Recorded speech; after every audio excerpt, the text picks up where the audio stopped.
Good morning, and you're listening to Indyliveradio. This is the latest in our series of programs called Changing Minds, Moving Forwards.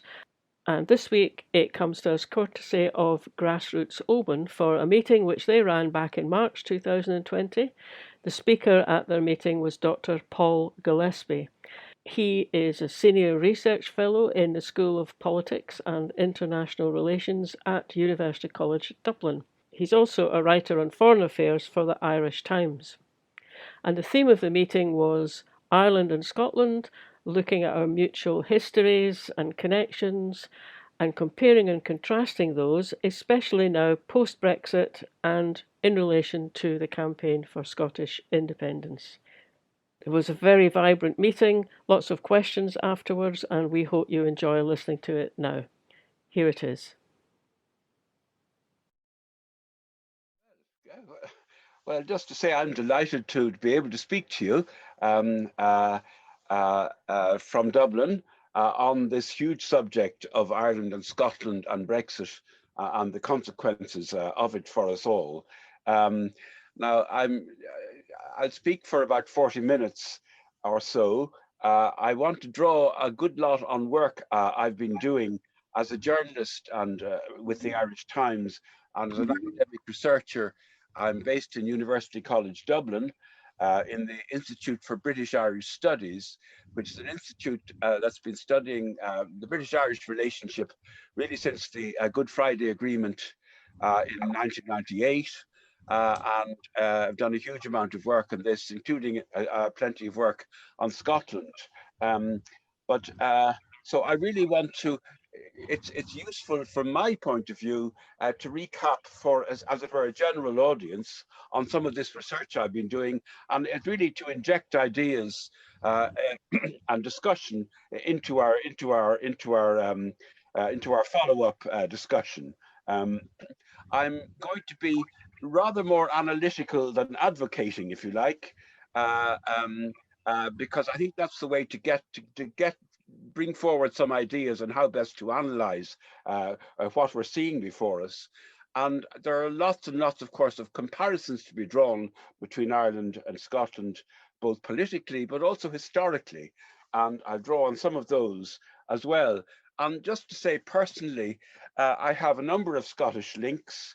My father's mother, Jess, her father moved from Aberdeenshire to Kilkenny in the 1850s, where her father was an estate manager there, having worked in the same kind of capacity around Scotland. And so I grew up on my father's side was a Presbyterian background. My grandfather was from Armagh in the north of Ireland, came to Dublin in the early 1900s, and I grew up there later on. So that's one set of backgrounds. And I was there last year in Aberdeen, or the year before, at a conference where there's an Institute for Scottish Irish Studies in the university there, and made some contacts on that occasion. I've worked then in various capacities as a journalist in the Irish Times, where I was a foreign editor and an assistant editor, as a researcher in various institutes, including the Institute for International and European Affairs in Dublin, where over the years since the 1990s, we've had a study group looking at Britain and Europe and the way it worked out and the consequences for Ireland. We've done 3 books and a whole lot of studies on this. And again, the Scottish issue has come up repeatedly, of course, in that setting. And one of the points we've made is that looking at the UK and Europe, there's a deep issue of sovereignty involved. And you have an absolute vision of sovereignty, which is now coming to the foreground, particularly with the hard Brexiteers. And it means that there's a great difficulty in conceiving the sharing of sovereignty amongst this tradition and these politicians in Britain. And of course, that affects internal relations within the United Kingdom, as well as our external relationship, notably, of course, their relations with Scotland and Northern Ireland. And I'll look at that as I go through and give you some ideas about how to analyze that. I'm involved in this institute in UCD in a project on constitutional futures after Brexit, it's called, and we're looking particularly at the intersection of potential constitutional futures in the UK and Ireland and how they intersect and work out with one another. I've also been involved in a very interesting study group in University College London in the Constitution unit there, which is examining with a group of academics from London University, from Dublin in Trinity and UCD, from Belfast in Queen's and University of Ulster, and at the University of Pennsylvania, a working group on unification referendums on the island of Ireland. And we've published an interim report, which is available from the UCL Constitution Unit website. And I'll touch on that. And I'm also doing work with the Centre for Constitutional Change in Edinburgh and with a number of other Scottish colleagues. Those are some of the issues I'll touch on.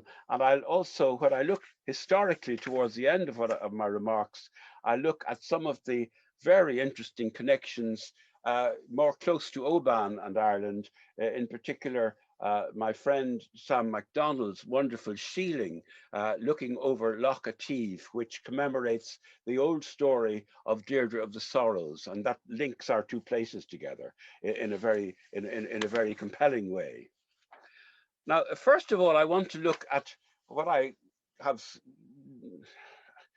headlined Scotland and Ireland now, and it's particularly the context of the United Kingdom.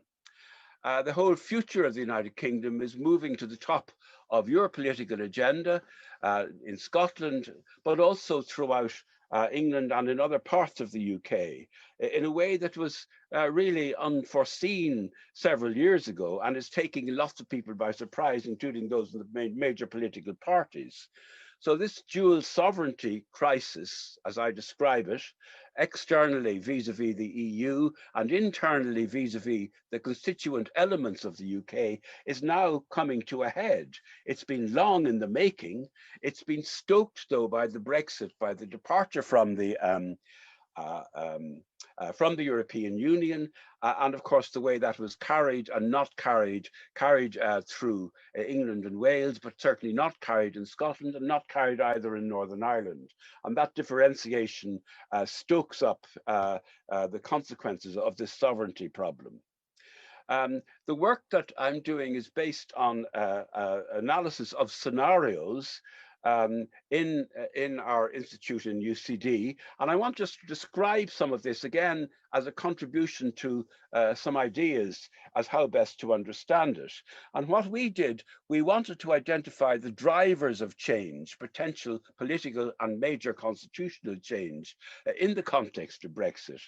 So the first element we took was the nature of the Brexit departure. And of course, it wasn't specified. And the whole debate has been whether it's going to be hard or soft. That is, more distant from the EU that the UK was departing from, or closer to it. And in the event we have a hard version, next to no deal, perhaps as hard as you could get, pulling out of the single market and the customs union, with all the consequences we're now seeing flowing from that. And the other element that we looked at in drawing up these scenarios was what we call the power dynamics in the United Kingdom itself, the level of centralization of decision-making and power as between Westminster, London, and again, the constituent units. And of course, one of the effects, and the harder the Brexit, the more these effects have manifested themselves, has been a re-centralization of power back to London, as the competence competences, that the governing competences that were in Brussels, such as trade and agriculture, for example, are re-centralized back to London rather than being brought back to the devolved authorities where some of them were meant to be. And you know better than I do the full consequences of that over the last 3 years. Now, if you combine these two driving forces, we drew up scenarios. I'll just sketch them out here, again, as a contribution to our later discussion. Excuse me. If you combine the hard Brexit with the centralized power, we drew a scenario up about the breakup of the UK, which is the most radical outcome. And that would include Scottish independence, potential and actual Irish unification, English sovereignty, Welsh independence too. I mean, you can draw this quite hard-edged outcome. And ostensibly, we've got this centralization of power and the distant or hard Brexit. So this potential scenario is very much on the cards. It's plausible. It may not be desirable. Some people desire it, some don't, but it's certainly plausible analytically. Whereas, had there been a closer outcome with the softer Brexit, even though centralized power remained predominantly in London, there was the option of a renegotiated EU in which unionism would be reimagined and a reformist kind of approach to Scotland would have more opportunity to succeed.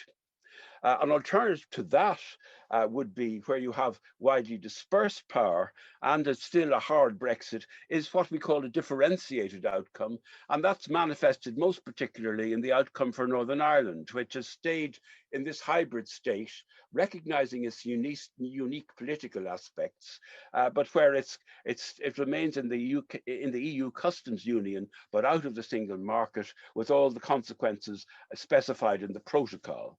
And the fourth scenario, roughly sketched, is a federalizing UK, and that would resolve in principle or in theory, according to its proponents, most of the problems around the UK of this dual sovereignty problem, but it requires a much closer relationship with the EU than is allowed for by the hard Brexiteers, and therefore the whole question of agency to achieve it is very hard to specify.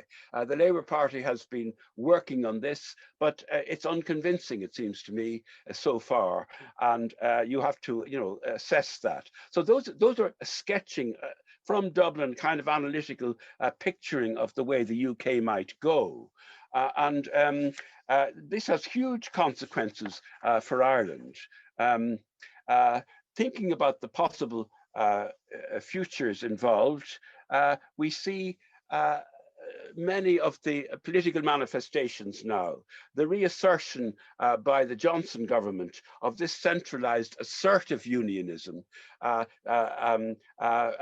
his remark in passing about the disaster that was devolution reveals this. And again, it's, I'm sure, well covered and discussed in the Scottish terms. What strikes me is there fascinating historical parallels going on here. I'm reminded of the Home Rule movement of the 1880s and 1890s, and that whole movement which prefigured over 40 years in the struggle for Irish independence, which ended up with violence, where you had, after the Home Rule Bill in 1893 fell, after Gladstone's government, you had this so-called attempt to kill Home Rule with kindness, a so-called constructive unionism, where there was a lot of spending and attempts at land reform and actual land reform in Ireland, but that was only broken by the parliamentary arithmetic when it changed in 1911. Now, it's worth recalling this because there are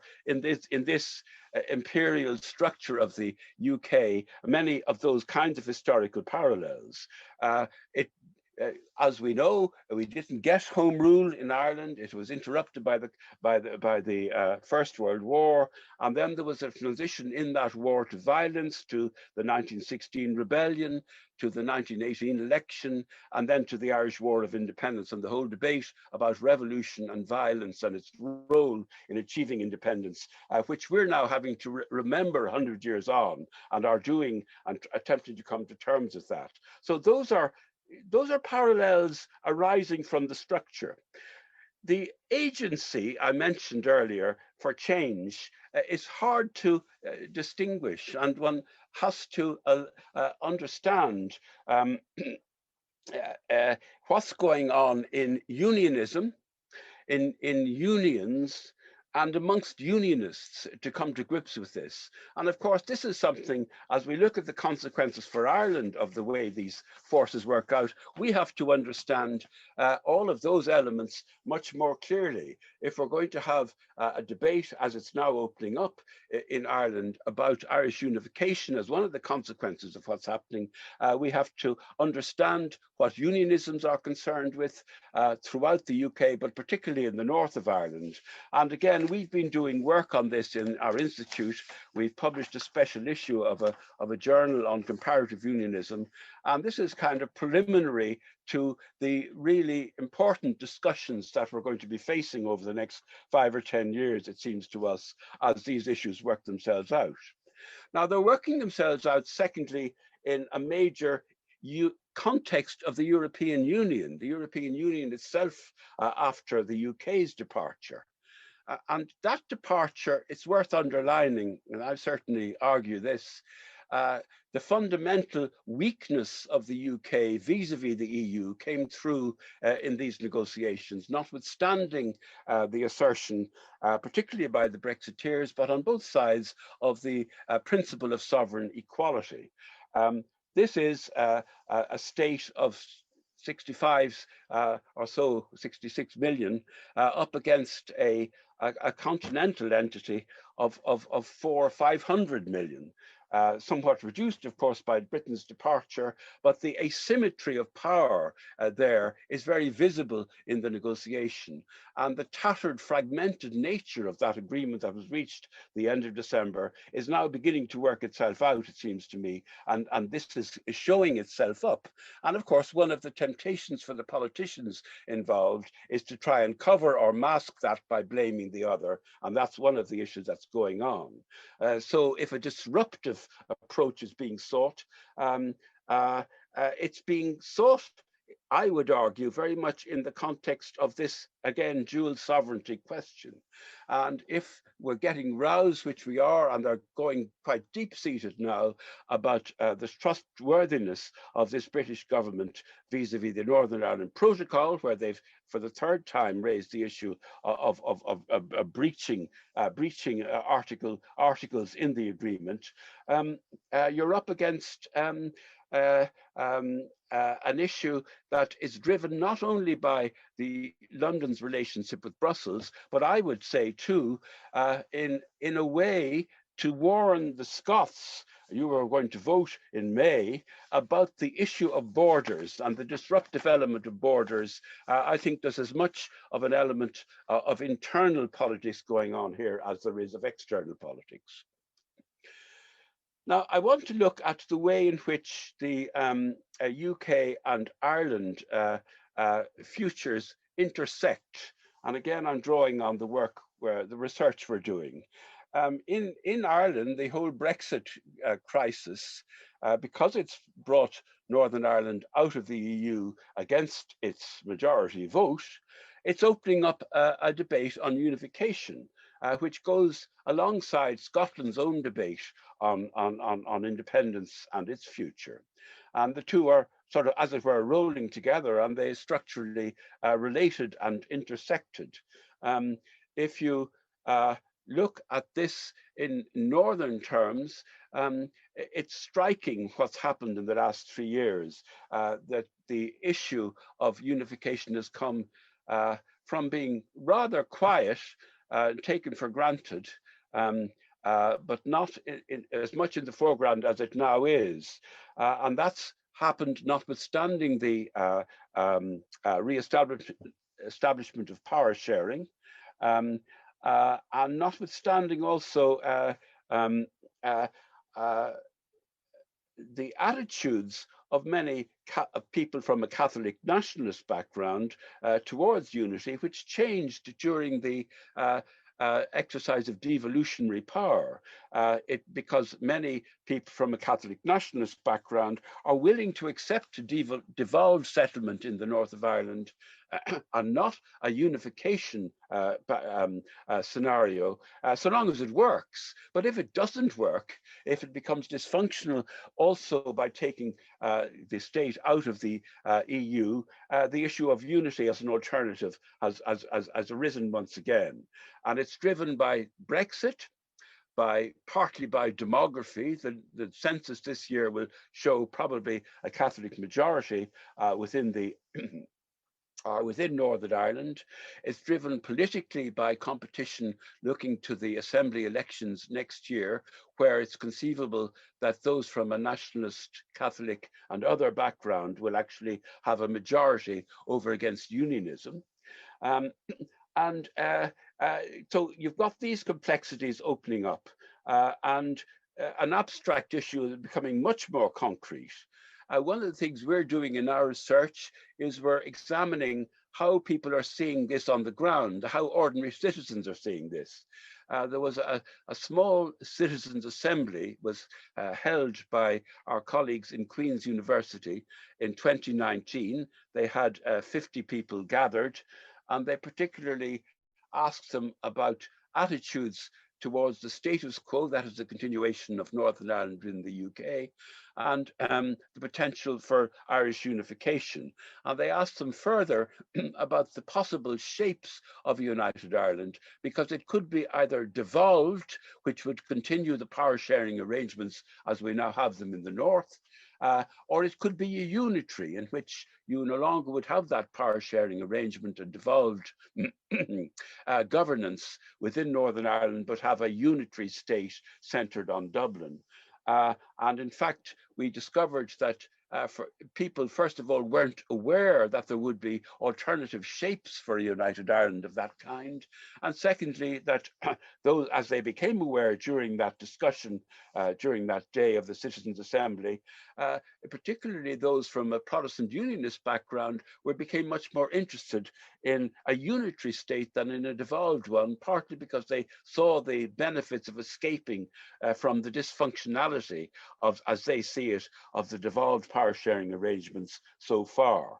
So we are doing a similar exercise, asking rather similar questions in the Republic in the next couple of months. And we're going to have a very interesting evolution of attitudes and description of attitudes as we go through that piece of research. So in these intersections, not only is the issue of unification being raised in Northern Ireland, but of course it's being raised in the Republic as well. And I want to give you just a brief, as it were, outline of some of the issues that have come up in that debate. And again, towards the end, I'll draw some parallels with the way in which the whole Scottish independence question has been revived and reanimated by Brexit. There are lots of interesting parallels there. But again, the issue of a potential unification, while it's been inscribed strongly in Irish nationalism, it's rather abstract, not discussed in any concrete detail. It's there as a kind of piece of mythology or a piece of tokenism, very often politically, but it's suddenly been made concrete by the consequences of Brexit and the realization that the increasingly unstable United Kingdom may force the issue onto an Irish agenda before people have had time to think it right through or prepare for it adequately. And therefore, people are kind of grappling and scrambling to adopt positions on this, realizing that the pace of events may be much more rapid than they previously understood. So the issue is now becoming more strongly defined. It's partly polarized politically because, of course, Sinn Féin, as the strongest nationalist party in Northern Ireland, it's been very much part of their political identity over the years, and it's driven in good large part by the dissatisfaction of their constituency in Northern Ireland with the state of play there. And they are an all-Ireland party, and they did exceedingly well in the elections 1 year ago, where they now are potentially the largest party if it comes to another election. And they drive an agenda which demands preparation for Irish unification through the Parliament, through citizens' assemblies, through a ministry even.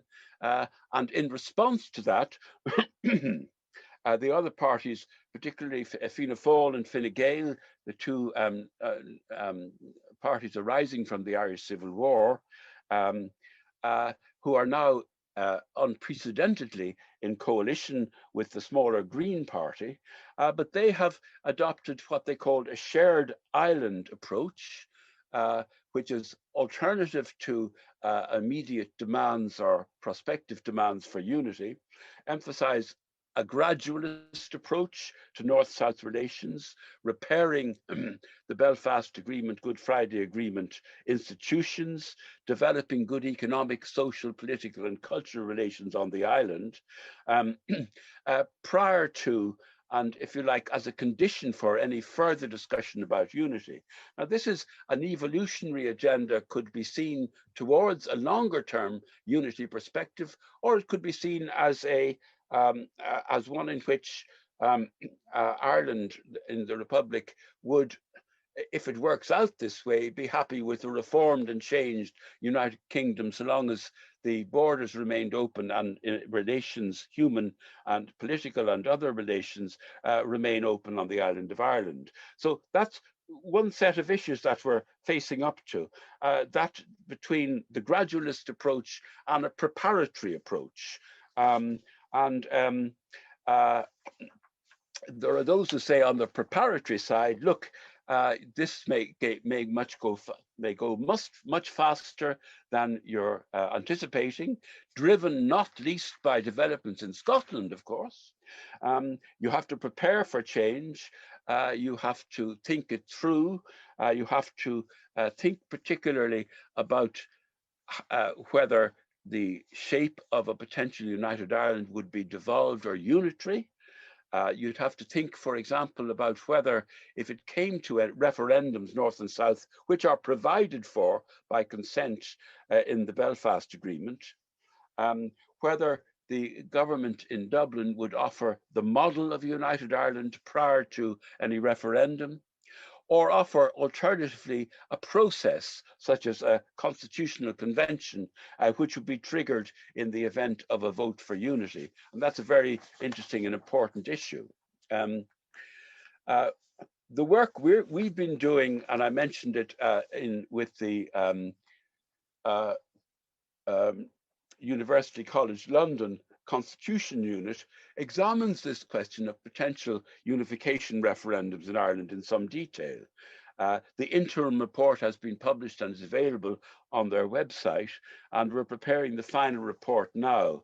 It's a substantial piece of work, something like 250 pages.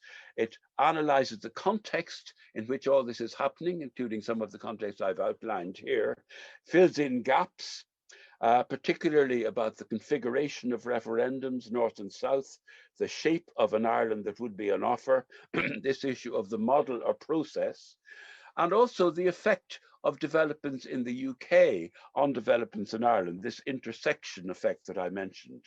In particular, with the dynamics in Scotland, the Parliament elections in May, the demands arising from that, let us presume, for another independence referendum, how that would work itself out, and the consequent effects on Northern Ireland and on the Republic for this are really worthy of analysis and to be found in detail in that report, which I recommend to you.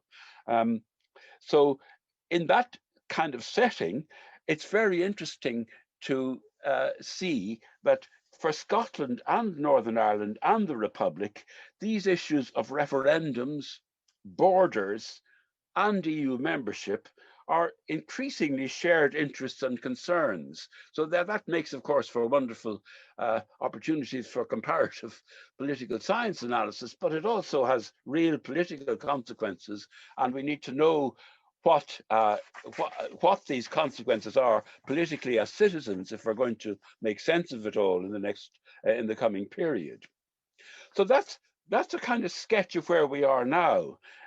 I want just to refer, but briefly and very impressionistically, just to mention some of the wonderful history that we share, and which must be, in a way, gets recontextualized because of the recent convergence politically and constitutionally and other respects that I've been describing. And one of the main issues, of course, is the different ways in which Scotland and Ireland got involved in the imperial United Kingdom as it expanded from southeast England over the many centuries, as it became a world empire from the 18th and 19th into the 20th centuries. Ireland and Scotland responded very differently to that kind of imperial power.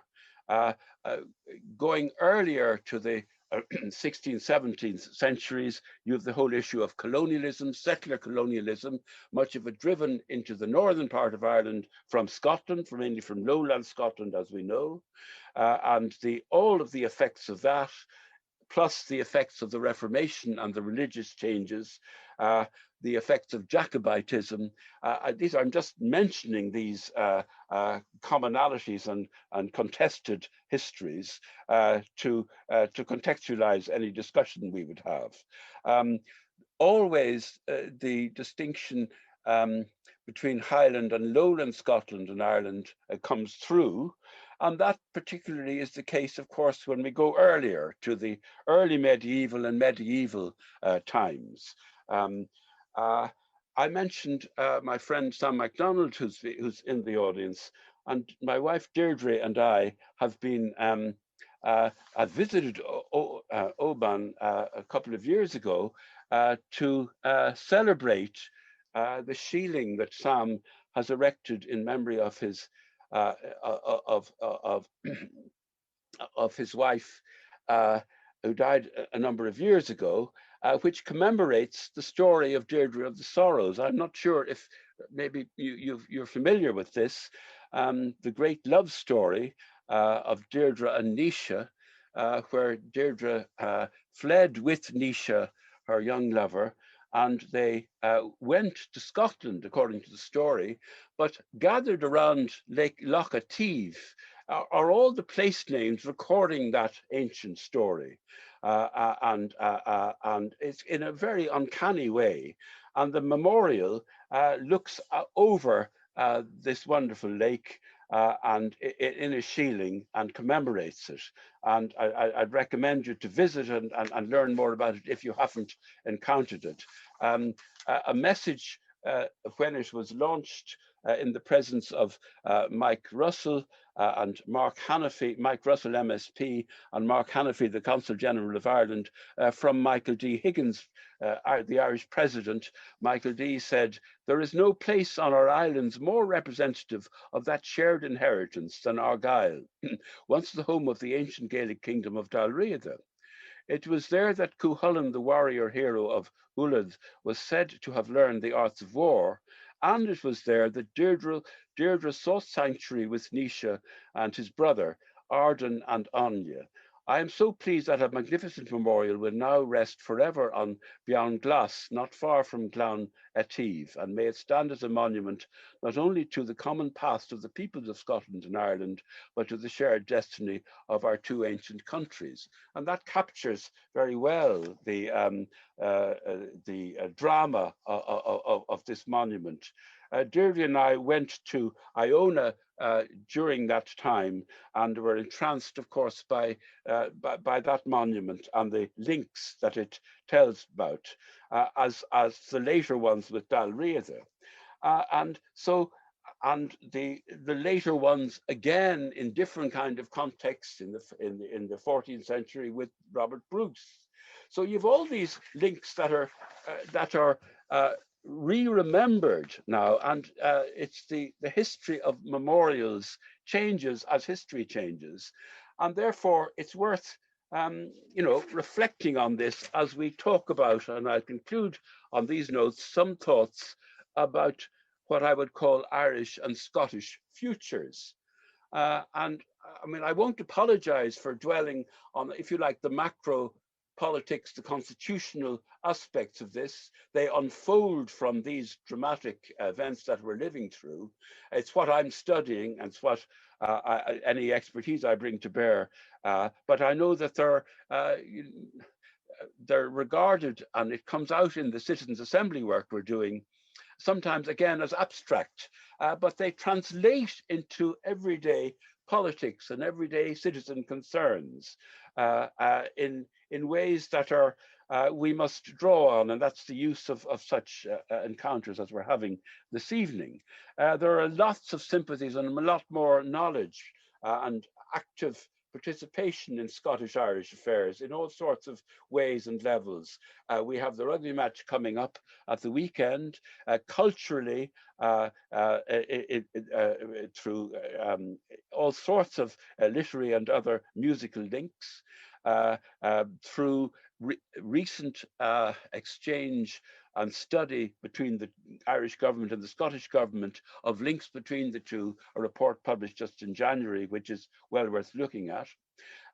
The whole question of Northern Ireland unionists and Protestantism and Orangism linked up to Scotland historically, and what happens if Scotland were to leave the UK, what happens to their political identity in that setting.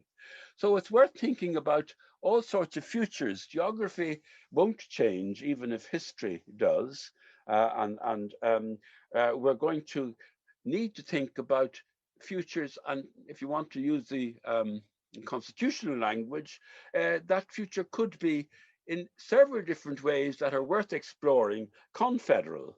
And the confederalism denotes states that agree to work together, but don't pool their sovereignty in the fully fledged way that would happen in federations, but retain their independence to do what they want to do alone and agree on what they want to do together. I've been thinking about potential unionism beyond the union. And it might take a confederal form, and it would reassure unionists both in Scotland and Ireland that the links that were established partly institutionally through the Belfast Agreement, such as the British-Irish Council, British-Irish Intergovernmental Conference, but these are potential models of futures. One can think of confederal links between the Republic of Ireland and Scotland in order to facilitate rapid EU membership after potential Scottish independence. That's being talked about in the literature. One can think of other Irish-Scottish confederal links in that new setting of joint membership of the EU. One can think of, in similar ways, and some colleagues that I've been working with are developing this idea of a Northern Ireland Scottish set of links, which might include Ireland confederally. I know that in Wales, the Plaid Cymru is thinking about confederal relations with England after potential independence. Adam Price has been talking very interestingly about that. And you have to think then, of course, about Scottish-English relations, not only in the difficult issue of the border, were you to get Scottish independence soon and have to live beside a hard Brexit, how do you handle that border? It's going to be a huge issue in any discussion. Just as we do vis-a-vis the Northern Ireland Protocol. So these futures, I think, are going to be held together. I've looked at this, if you like, analytically rather than as an advocate. But I hope the analysis I've offered helps us to think about the advocacy we might prefer to see closer Irish-Scottish links and to develop these links in a kind of constructive way through meetings such as this. So thank you very much. Thank you very much, Paul. It was very interesting. The main things that seem to have come up in the chat whilst you've been talking, Paul, are a discussion about federalism, and also the big one is the borders. Borders are obviously going to be a big issue, I think hyped up perhaps more by Westminster and the unionist side. I think a lot of people on the independent side don't really see it as a big issue, but what are your thoughts on that? I fully understand the way it's being hyped. The rational basis of that argument, I presume, is the way the trade flows go, I don't know how convincing those arguments are about where Scotland's pattern of trade with England compared to Europe or external trade. If you assume the kind of the hardness of the border going through any referendum campaign, that's going to be a difficult one. But there's no, you don't have to presume that that border remains hard. The trouble is, how do you manage that if you have to maintain the integrity of the European single market, which is the issue facing the Irish government and the EU and the Northern Ireland authorities in Northern Ireland, because the one thing that's very clear is the determination coming through the EU side in all these negotiations is about protecting that integrity. And if, as Boris Johnson says, the whole point of Brexit was to diverge, and if part of the thinking there is to weaken environmental, labour and other standards in order to compete more effectively on the world market and back into Europe, the determination on the European side is not to see that happen. So we're facing this, if it gets highly disruptive with the Northern Ireland Protocol, if the thing breaks down, we're into a no-deal setting, and that would reinstall a border on the Irish border on land. So it's very hard to read the British government's intention here, except, I mean, one obvious reading is that it's disruptive intent, but it's hard to read how long that would play out for, given their comparative weakness, as I see it. Is it short to medium term or medium to long term? And that's not, that's one set of judgments to make. Lots of accidents may happen in such, a transition. And so we may end up with all sorts of undesired consequences. So I'm saying this is really messy, but not, not insoluble. It depends a lot on what happens in the politics of England, I suppose. Yeah. Okay. Mary McCabe, you have a question? Right. I would see the problem as being the transition period, because, well, Paul mentioned our exports. It's true, we've got, as they keep telling us, 60% of our exports with the UK, but when Ireland became independent, about 90% of their exports were with the UK. It's now down to something like 18%. So we're only in this position with our exports in the UK because we're a captive audience. And the fact remains that we've got a healthy balance of payment. We always export more than we import, unlike the UK. But what I was wondering, with the question of borders, I mean, Norway and Sweden manage their border. The Faroes and Denmark, one's in, one's out, UK.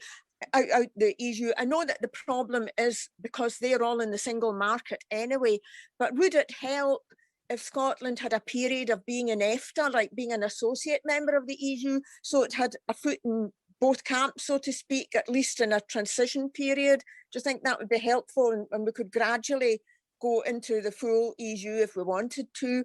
I mean, what I think that we, from the Scottish point of view, we want to keep the borders, all borders, open as much as possible. And to me, the EFTA thing is maybe worth considering. What does Paul think about that? Yeah, it's theoretically plausible and politically, analytically plausible. How politically doable is it in this fraught encounter between the Brussels and London with this hard Brexiteer government in London is another question. It may be hard to get a hearing and a toleration during that time. This is where Scotland will need allies, including in Dublin, and advocates. And I think, there are, I'm aware of some moves afoot to develop an awareness more than there is now around the European EU member states, that as Scotland's difficulties here, and I think it needs diplomacy now in order to develop that case.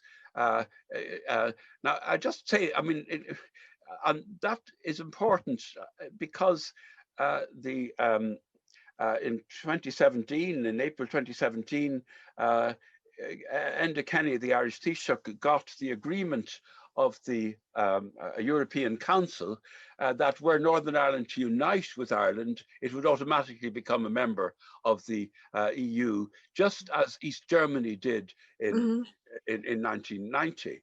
And that German memory and precedent was really important because the Irish government was one of the few, and in a minority initially, to support German unification at a December council meeting in 1989.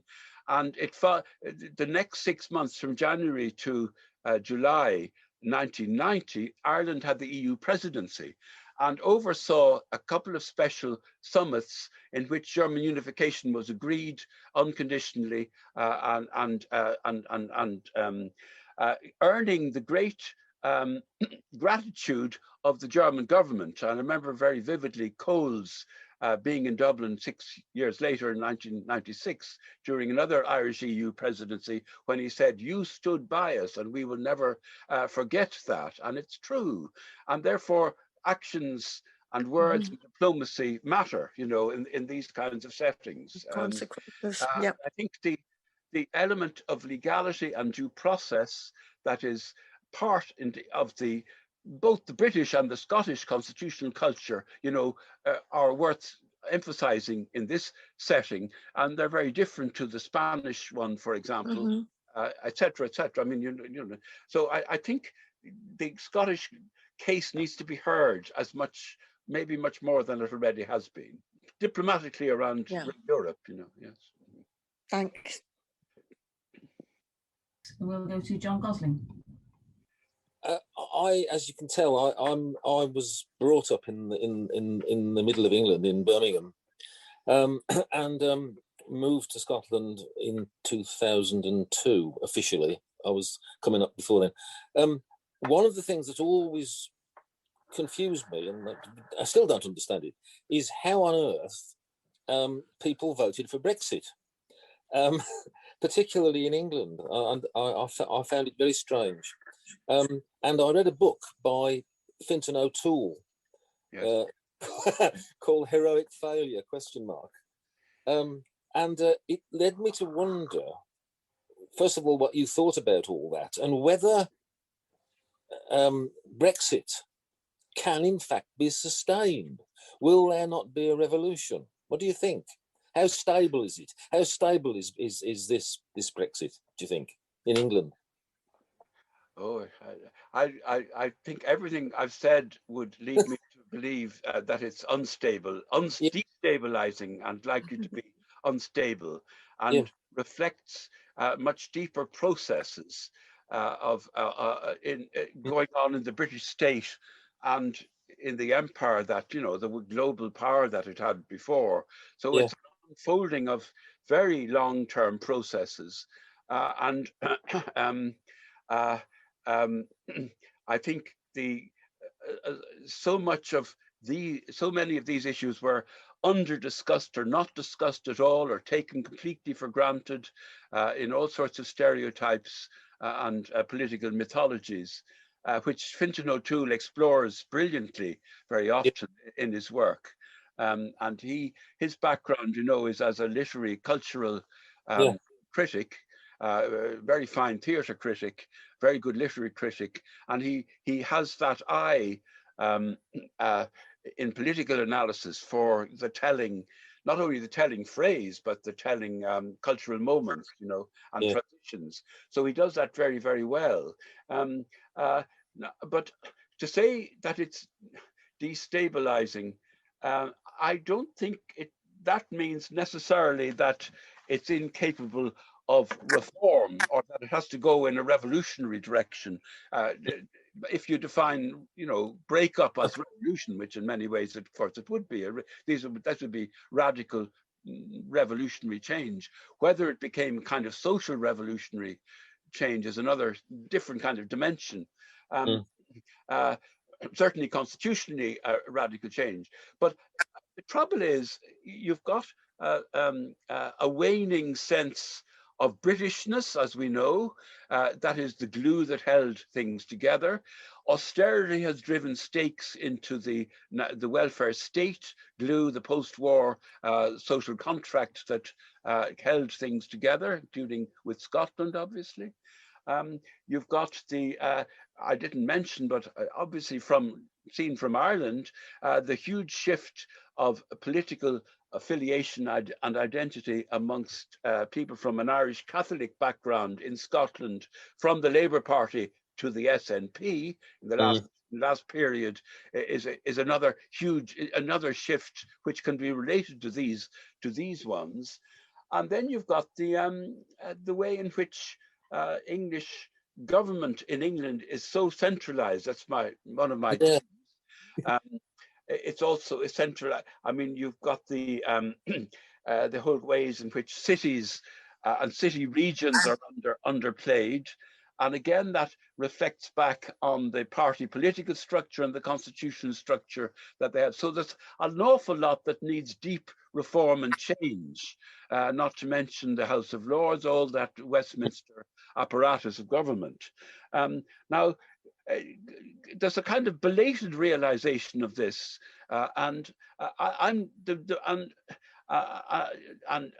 analytically amongst the political class, but I don't see agency of change. I think the agency of change is much more, well, you can say at the periphery rather than at the centre, but that's unfair. I don't like to think about Scotland or Ireland or Wales as peripheral. It's a sort of and the nationalism involved, and particularly in Scotland, but I would say in classical terms, in Ireland, the Irish nationalism was an anti-imperial nationalism against that assertion of dominant global power as it manifested itself in Ireland. Well, going way back, of course, as I sketched, in colonialism and dependence, but also in the modern period and the 19th into the 20th centuries with empire.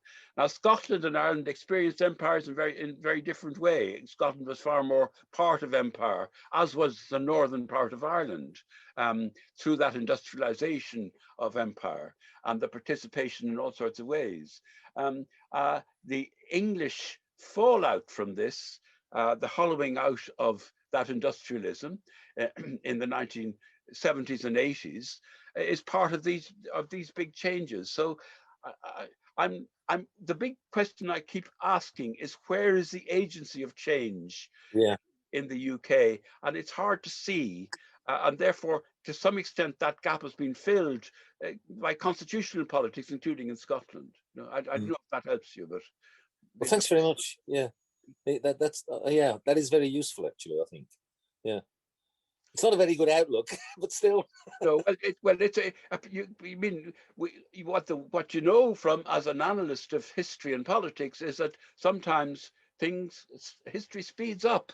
I mean, the famous remark attributed to Lenin, that there are decades when nothing happens and there are weeks when decades happen. This was to describe periods of real revolutionary change, but it can describe periods of more gradual change as well. Yeah, thanks very much. Thanks very much. Breed. Hi there, Fáilte. Welcome, Paul, to being virtually in Oban, if not physically here, and a big warm welcome to Deirdre as well. Here's my question. We are still running in the polls in the late 50s with regards to popular opinion as the moved will of the people towards an independent Scotland. And there is no will to grant Scotland a referendum. Putting on your thinking cap and looking at the situation that we are in at the moment, realistically, when do you think we will be starting the negotiations for an independent Scotland? Ooh.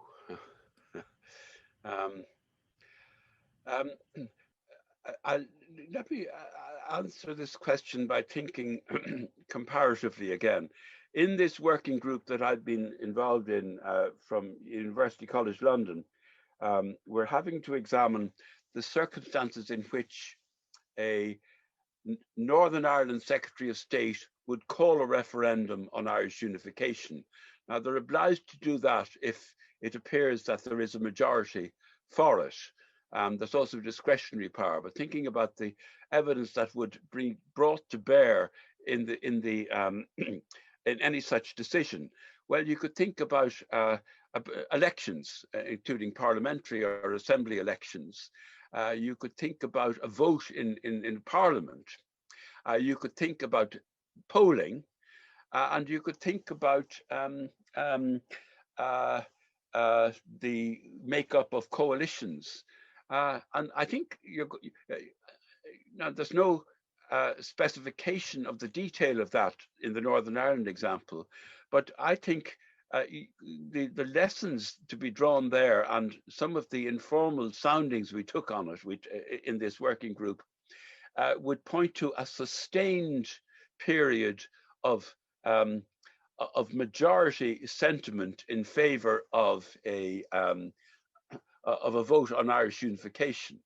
And this would need to be sustained across those pieces of evidence in a way that's convincing and suddenly becomes unstoppable, if you like, towards a decision. And some of the politicians we've talked to have said, look, politics can happen that way. You suddenly make a decision because that evidence is there. Now, I've been thinking about, and I mentioned that there are these commonalities now with referendums on borders and EU membership between Scotland and Ireland. The government in London says no, it's settled for a generation. But people we've spoken to and I've spoken to believe that were there to be that kind of sustained evidence across a span of political arenas, it would become at a certain point impossible to resist. Therefore, you would go towards a referendum. Now, I think that's it becomes an issue of political judgment. There's no dogmatism there. In between, you might, of course, have general elections called by Johnson.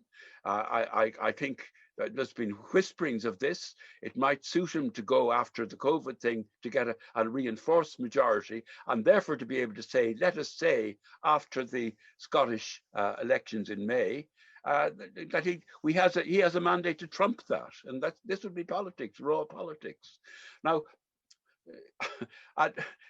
then you're left with where do you go from there? Do you go in the Catalan direction people ask? Do you go, some people ask, but dulcetly, do you go in the do you have to start thinking about a violent direction as happened in Ireland? Or does that undermine your legitimacy in the wider European setting? So you're into these periods of change can be very fraught and difficult.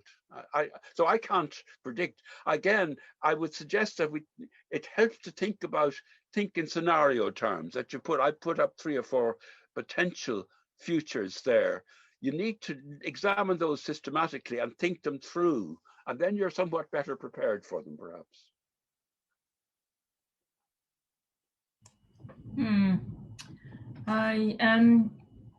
Roger Mackenzie, you've got a few things in the chat. Would you like to talk to us?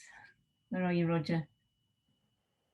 I think Scotland's best bet is to leave the UK first, rather than wait on any Irish unity vote. Unity vote. If we wait for Ireland to agree that it's leaving the UK, I think we'll have missed the boat totally. Yeah. I even though we're drawing parallels and making comparisons, there's no. I don't think it's great political competition between Ireland and Scotland in this respect. I mean, who gets there first, as it were? It's the dynamics, even though they overlap with one another, are not the same. They're not driven in the same way. So I think the much more immediate set of issues arise in Scotland more than in Northern Ireland. On the other hand, was the protocol to collapse, you'd get a political, and were power sharing to collapse in Northern Ireland, you'd get a political crisis there, the reimposition of direct rule, and you might get, in Northern Ireland opinion, there's an very important group now of people who say, when they're asked in polling what religion they are, they say they're neither Catholic nor Protestant. When they're asked what affiliation they have, they say they're other, not unionist nor nationalist. And these are 30 to 40% of people now, including particularly younger electors. Many of people like that don't vote. They get mobilized, though, into referendum campaigns, and they're often quite highly educated. So these are and I think there's similarly unmobilized groups within the Scottish electorate, as you know, as we saw in 2014. So these are volatile entities. Even though we're watching one another more closely politically, I think the driving forces are distinct, in the two places. And therefore, to answer I don't know anyone in Scotland who's saying we must wait until something happens in Ireland. And I don't think any of the nationalists in the north are doing the same thing. They're more analysing than preferring that way.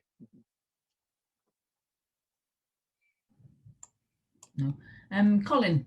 Your gut feeling, Paul, and what the polls are saying in Ireland on the public's opinion of unification, because the feeling we get from your leading politicians is they're pretty much playing it down. So what do you think personally, and what are the polls saying? An interesting and very important dynamic that we're trying to examine in our research is to understand if there is a movement at the base among citizens which is more pronounced and perhaps more rapid than amongst the political, leaderships. What's driving that? And one of the things that conceivably might be driving it, let's say through the COVID crisis, which is a health crisis.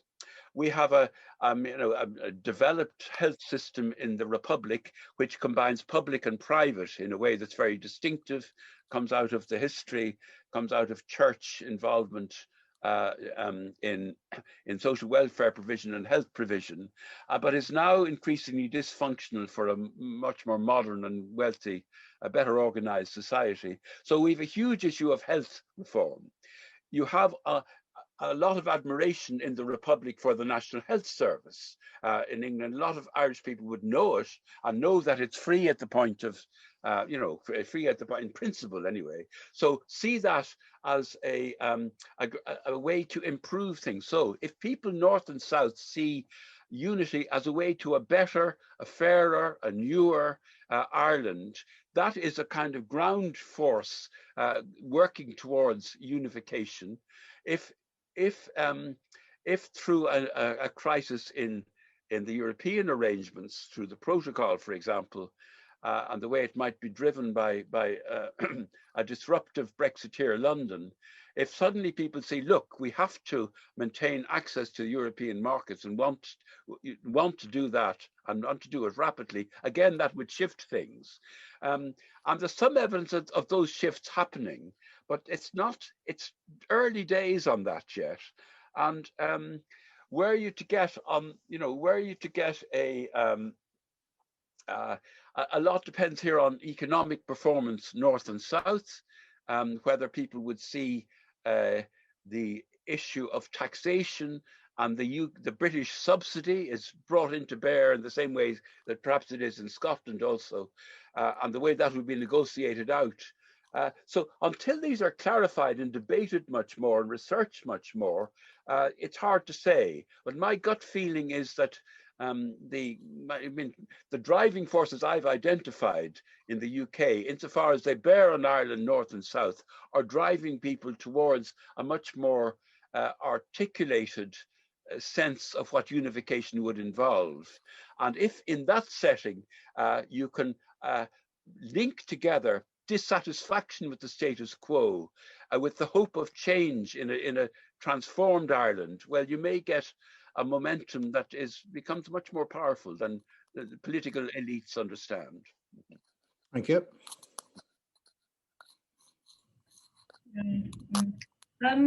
You spoke earlier, Paul, about quite a bit. You talked quite a bit about federalism and confederalism, and spoke about the need to devolve more power.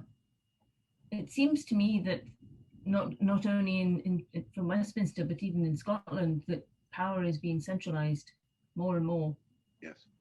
How do we stop that? I mean, if you look to the Scandinavian countries where they're much more, the power is devolved so much more to the local areas. How do we counter that, even from our own government?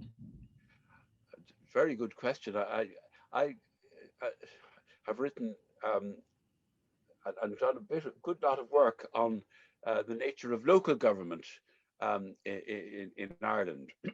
And there's an important and interesting league table of local government powers around Europe, amongst about 38 or 40 European states. And the last time I looked, Ireland was down at the bottom of it with Moldova. The UK was only a few points up. I think in Scotland you have this junction between centralised and localised power as well. It's part of the system in the UK over the years that we've experienced, and it's been reinforced during Irish independence. A lot of the trouble in Irish governance is to do with the lack of such powers, including in housing and environmental stuff at local level. So it's one, just to say that you get your independence, at state level doesn't mean that you guarantee your democracy at local level. You have to fight for that additionally. And I think that, if one wants new ingredients to be injected into an Irish constitutional debate, I would hope it would be from this direction too. There's some evidence of that happening in the Green Party, some of the left-wing parties. I'm not sure about Sinn Féin, but it could happen there. And certainly there's a very strong case to be made for it in a more better educated society and richer society, more well-off society that needs to do environmental things, for example, at a much more local level. I'm sure there are similar cases to be made in Scotland and of course in England too, because the nature of local democracy in England has been really hollowed out, And if you compare it to continental experience in France, in Germany, all around, not just in federal systems, but in, you know, in systems such as the French one, or in Italy, you see how much more power there is to be had at local level when you really go after it. Yeah, I think you have to get the actual politicians that we vote in have to be the sort that won't become used to power, and like once you've got a bit of power, you want more power. Yes, yeah. That's one of the problems that maybe we have. Maggie, you've got your hand up. Thank you very much, Paul. It's been a very, very interesting discussion. I'm the chair of the 1916 Rising Centenary Committee, Scotland, and we did and have been doing a whole number of events since 2016. And just after the referendum on Brexit, Michael D. Higgins came to Scotland to meet the Irish organisations in Scotland, yes, the Irish diaspora. We had a wonderful meeting with him and a sort of cultural event with the Scottish government at night. And it's become very, very clear to me that the relationship with Ireland, as we know, is very long established and historic, but it's incredibly important for all the reasons that you've laid out. I mean, in terms of the relationship with Germany and so on, I think that relationship is something that we absolutely have to cherish and develop. And I think it's in the 1916 committee. I mean, one of the things we've tried to do is to do a bit of education about really these old links and commonalities, as well as a bit of historical education about all the issues around the Rising. And obviously, we have James Connolly as an Irish Scot, yes, and we also had Margaret Skinnader, who I've done a bit of work around. Margaret Skinnader, who was a Scottish-Irish Scot from Coatbridge. But the big difficulty, I mean, we've done a lot of events, we've done quite a lot of work, we've publicised and so on, but it is very difficult in the west of Scotland because of the depth of unionism and a vicious kind of orangism that every so often erupts and shows itself. But really, I think that the Irish-Scottish relationship will be hugely helpful when we reach the point of deciding that we're going for independence. Because I don't think there's a chance in hell that the Westminster government will ever agree to it. I think we have to reach a point when we decide, brave people decide we're going to go for it. I mean, like Connolly did at a particular point, now is the time, we have to do it, or it will elude us for a long, long time. Yes. I don't know what you think about that, but that's certainly my personal view. Mm-hmm. Gosh, wow. Well, that phrase, that it will elude us, and there are historical moments. One of the phrases we use in our research is the phrase constitutional moment. And moment, that use of the word moment comes out of Hegel and continental philosophy. And it can be a long moment. I mean, but that they are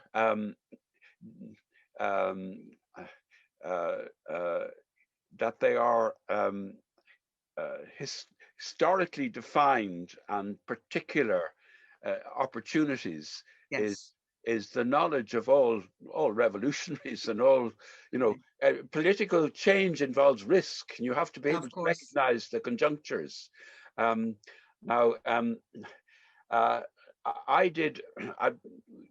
in this School of Politics that I'm involved in UCD, we've just done a big handbook with Oxford University Press, Handbook of Irish Politics. So I've written the chapter on British-Irish relations, and because it was confined to the republics, the politics of a republic, not including Northern Ireland, I had to include a lot of Northern Ireland material in the chapter. But I started off the chapter by remembering a colleague of mine who worked with me on several of the books we did on Britain and Europe and Ireland, Ronan Fanning, who was professor of history in UCD. Yeah. And he wrote a fine book about the Irish War of Independence, and a fine biography of De Valera before he died. Oh, yeah. And he drew on his long-standing study of British 19th and 20th century politics in relation to Ireland to draw the conclusion that violence was inevitable. It was inescapable for Ireland to achieve what it did in terms of its independence, because that British imperial force was not going to concede beyond the Home Rule offering, and that was pretty minimalist if you look at it in comparison. Was not going to concede the kind of independence, even the Dominion status that was achieved and then built on, without the use of violence. Now that comes from a particular analysis of that particular conjuncture, that moment, if you like, in British history, which was the high imperial moment, remember. And of course, that was the British ruling class at the time, is that the consequences for empire of letting Ireland go, as it were, peacefully, notwithstanding 1916 and the provocation that they saw involved there, because we went then thereafter through 1918, you know, we had the elections, you know, and it was the consequences of the, so what you have to ask yourself is whether that imperial conjuncture finds its equivalent now at the tail end of empire, if you like. Yeah, absolutely. And I mean, I'm not going to answer the question directly. I don't know. I mean, I could well say, and anyone would say, just as Irish nationalists said from the first Dáil Éireann, when they sat in Dublin and said, look, we're not going to Westminster, we're going to try and do this peacefully, but they reached the conclusion amongst themselves that they had to do it militarily as well. And that is a very difficult and finely judged, you know, moment in time. Whether you reach that in Scotland is a big, huge question. I can't answer that for you. No. Thank you so much.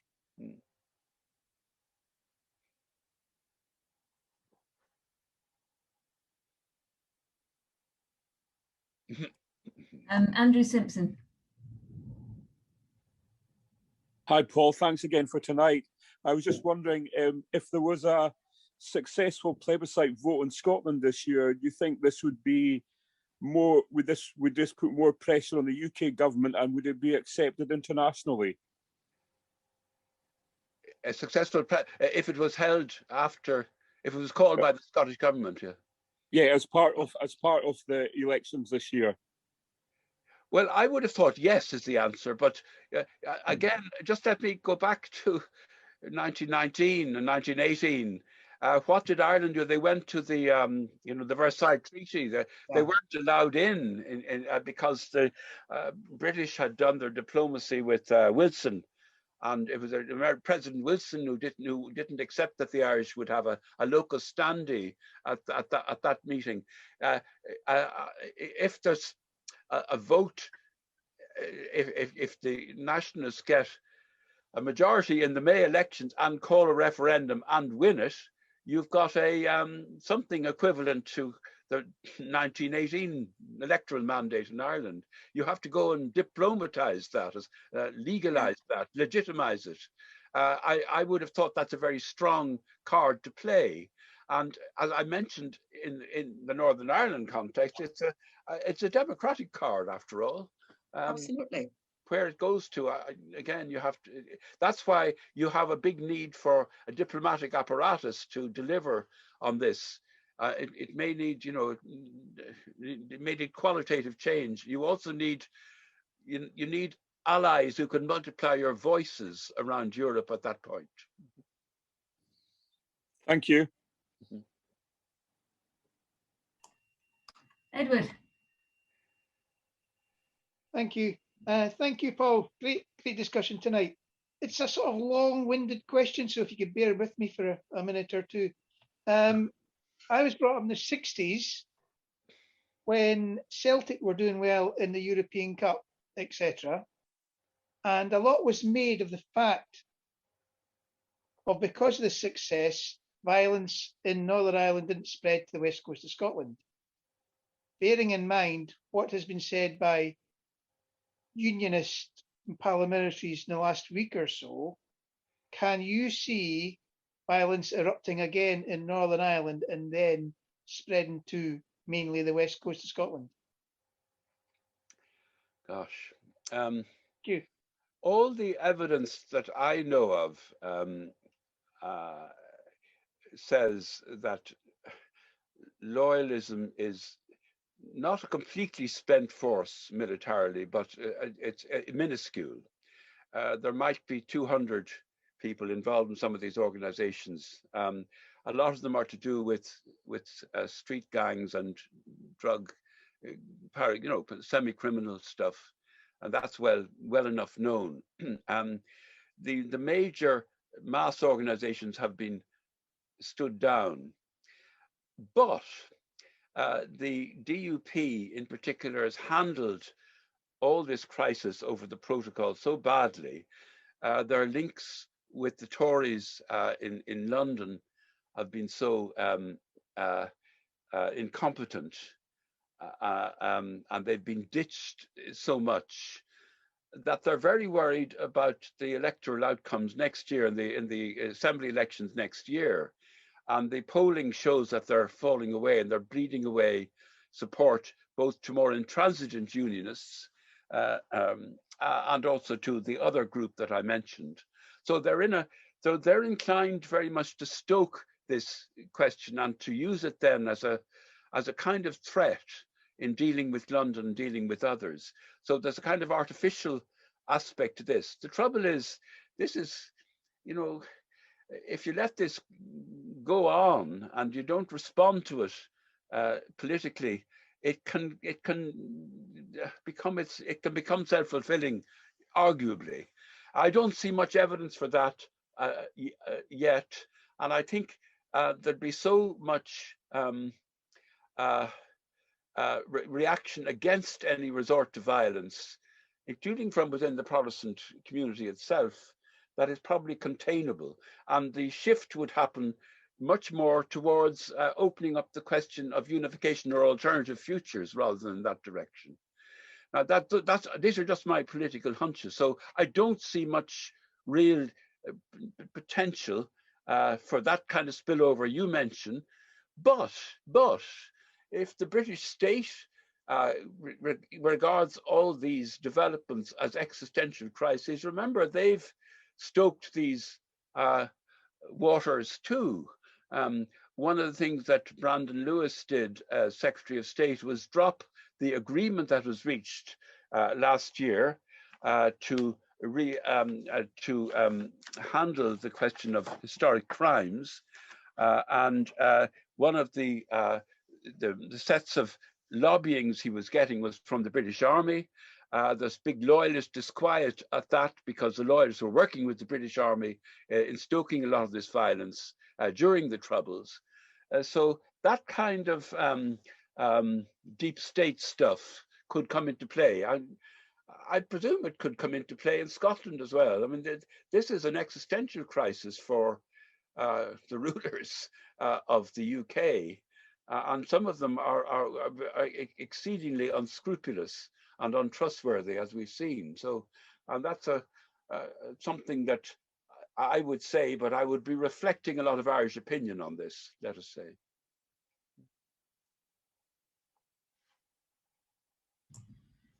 That's scary. Yeah. Sorry, carry on. No, it is scary, but I don't so I don't rule it out. I'm just saying the driving forces again of this may not simply come from street loyalism. It may come from very other different directions. Can I add something? The word that you used was troubles. Yes. Troubles in Northern Ireland. Is it not more the case it's a civil war within the UK? Gosh, well, I'm not sure it reached that stage. Well, maybe. In the 60s and 70s and 80s, I mean. Well, civil conflict, when does civil conflict become civil war? I mean, the troubles were it's the colloquial term we use for the violence from the 70s through to the 90s in the north of Ireland that was resolved by the 98 agreement, which is a very sophisticated agreement, still worth holding on to in most of its elements, and which still would be held on to in a united Ireland, because there's a very interesting, important commitment there to the values of minority protection and human rights that would last into united Ireland, last through the transfer of sovereignty. That's one of its abiding strengths. Scottish independence, what happens to the nuclear weaponry? What happens to the Security Council seat? I mean, it really is, it's a huge issue for the British state. Much more so, it seems to me, than the Northern Ireland issue is. If you're going to make that kind of comparison, there's far more perceived interests at stake for that ruling, caste and that regime, if you like, governing regime, than there is in the Northern Ireland setting.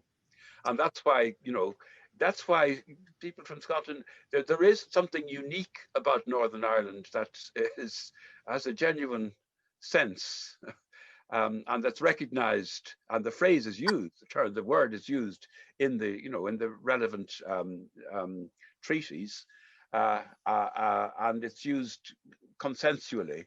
And I think Scotland is distinct from that. It's not unique in the same kind of way, and I don't think the governing class in Westminster would allow the word unique to be used about Scotland in the way they use it about Northern Ireland.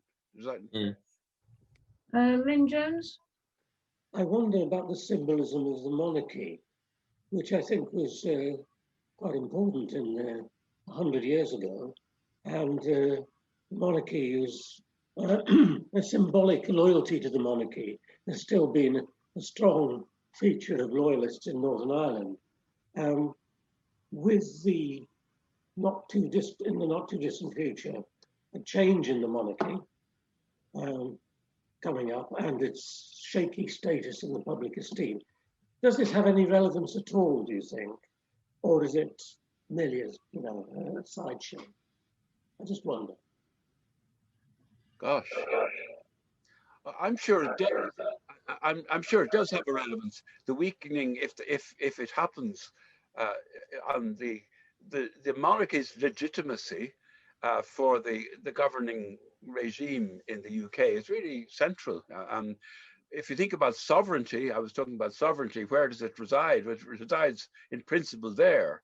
But I was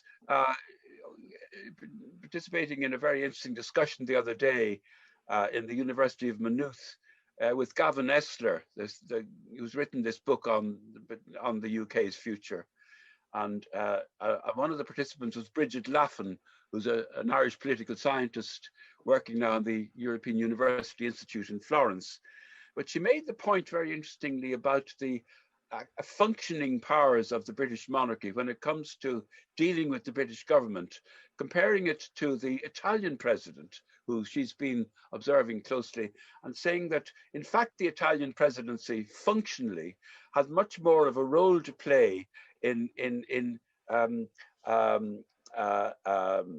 orchestrating government formation in Italy than perhaps the Queen Elizabeth has in the similar setting in the UK. Actually, that the government executive power in the UK is much stronger than it is in Italy.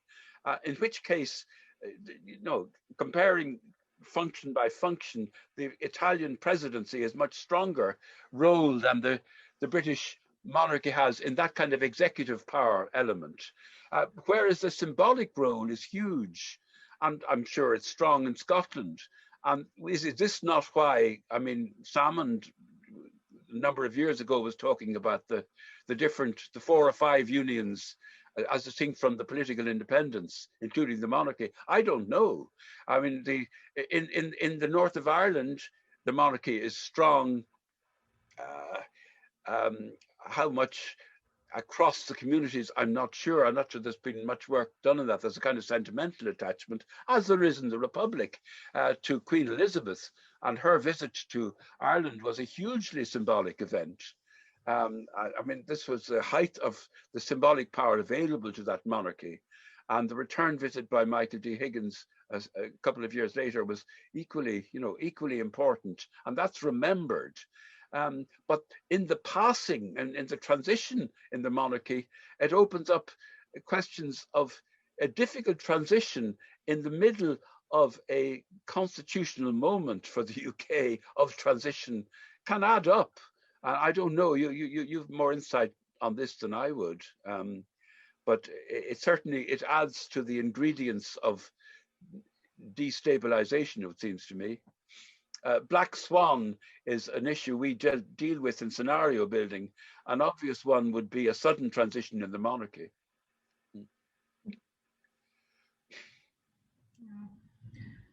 Ian Cass. Thank you very much. Great discussion. Thanks very much for leading it, Paul. Superb.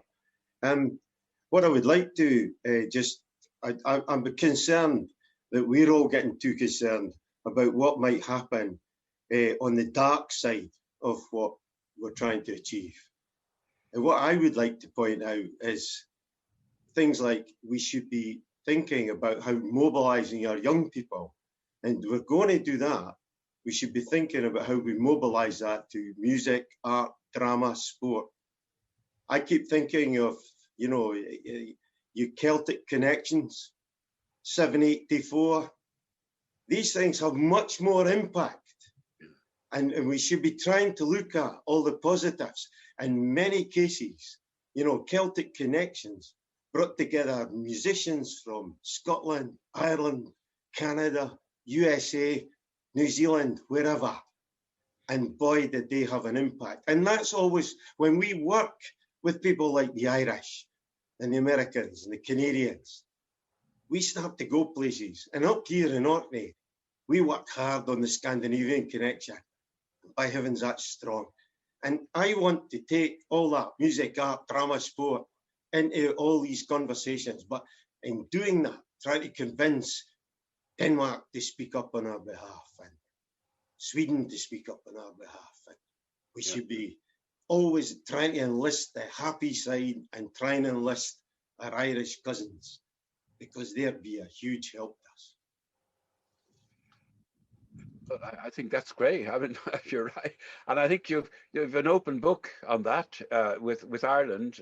You've all the channels, and far more channels than existed before, perhaps culturally, to do that.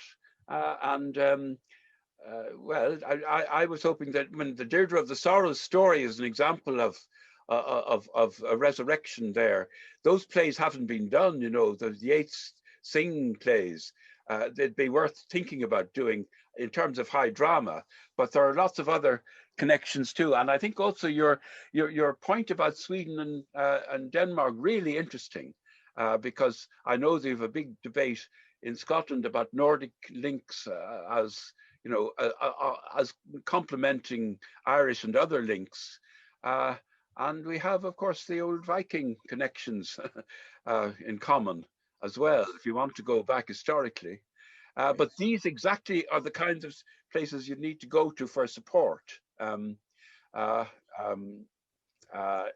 it comes to the diplomacy I mentioned, that's going to be required.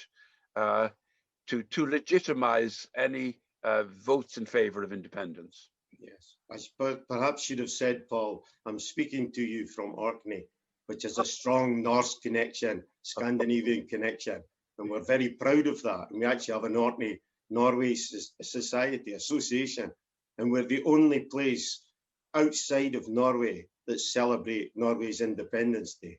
Yes. All of these things need to be harnessed. Yes. And we've got all the talent we ever need. There's tons of them on this call. That if we all got together and did something positive along these lines, we'd have a huge impact. It happens in my house. I'm married to a Norwegian, and we celebrate 2nd of May. Excellent. Well done. Well done. Thank you for your time. Thank you. Norman. Well, Dublin founded by the Vikings, of course. I wanted to just say this thing, talk about violence, and that would be a terrible mistake. Why don't we look towards Gandhi and all the non-violent civil disobedience type movements that there have been, you know? Think about Leipzig during the fall of the wall, so on. How can we learn from global lessons, of which there must be many? I know that the Scots aren't very demonstrative. They're never going to come out and we saw 1 million people in the streets of Barcelona. Do you have any ideas that you can point us to where non-violent civil disobedience could be thought about? Well, I think what I would call your civic nationalism, the preparedness, the thoroughness with which the work was done ahead of the 2014 referendum, for example, all of the gradual but strong and very determined build-up of the sentiment behind Scotland's autonomy and independence is really impressive, seen from afar. The nature of that nationalism, the outgoing nature of that nationalism, is another real, huge strength.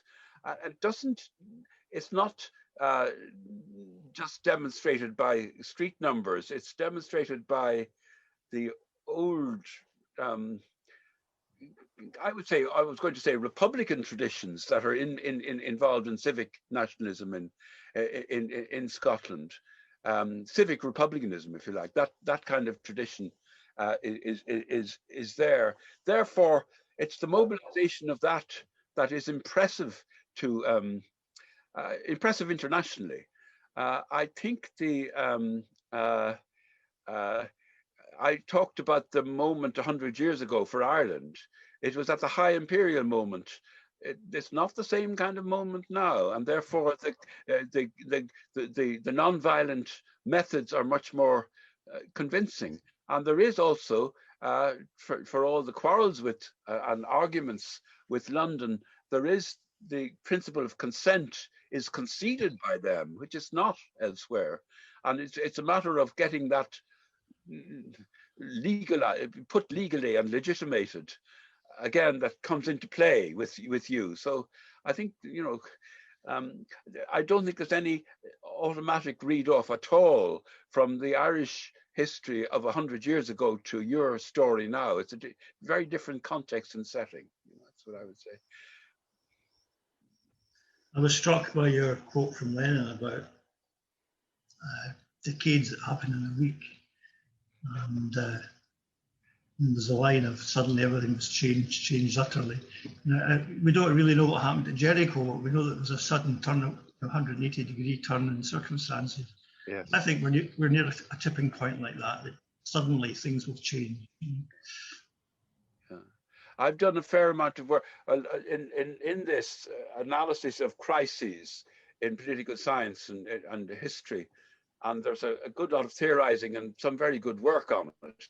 But it always does involve this notion of tipping points, of sudden shifts which accumulate and suddenly change and then set a new kind of paradigm, if you like. And that's something that is a kind of elementary lesson to be drawn from historical understanding. Yeah. Thanks. Yeah, right. Well, has anybody else got any questions? I've one sort of parting set of thoughts. We have to, I mean, in Ireland, thinking about these changes, and I mentioned the work I've been doing on unionism. Unionism in the north of Ireland is in a bind at the moment. It doesn't know, it's up a side alley, really. It needs to be able to be helped to get out of that, to talk about futures, including, as I mentioned, confederal futures beyond the union even, but futures through this transition, where they're going to have to win arguments or lose them. And unless they engage, and we're having this discussion about Irish referendums, a lot of them refuse to engage with the discussion and research we're doing, because they say that only helps the kind of unity argument along. But if you think about what's going to happen in these referendums we've been discussing, either unionism wins the argument or independence or unity win the argument, and they're going to be engaged. So we might as well try and do this in a civil way and try and convince people who are going to shift that can happen. And anything you can do from Scotland to engage with Northern Unionism, with whom you've lots and lots of cultural connections, and encourage them to take civic nationalism more seriously and understand that we have a kind of common future, whatever the outcome, the better, you know. So I think that's the kind of the good manners, if you like, of our of the search for alternative futures and constitutional futures. If it's done civilly, we come out the other end in a much better place, I think, if we can manage that. I think it's interesting, Paul, when you talk about the Irish unity people. Am I right to think it's actually the opposite to what we think of as unionists in Scotland? Unionists in Scotland want to stay with Westminster, but unity people in Northern Ireland want to join with Ireland. Is that right? That's right, yes. Yeah. Right. Anybody else want to chip in before we leave? Well, I think we'll close the meeting now then. Okay. Bye-bye, everybody. Good night. Thank you. Tapalate. Thank you. You're listening to Indyliveradio, and we've just reached the end of this week's edition of Changing Minds, Moving Forwards. It was brought to you by Grassroots Oban with Dr Paul Gillespie of University College Dublin. If you'd like to find out more about the Grassroots Oban group, they have their own website, have a look for that, and they're on Facebook as well. We hope you enjoyed the programme this week. It's on every Wednesday at 11 AM. If you've missed any of them, you can find all our back editions on SoundCloud and Podbean. Search for Scottish Independence Podcasts and you'll find us there.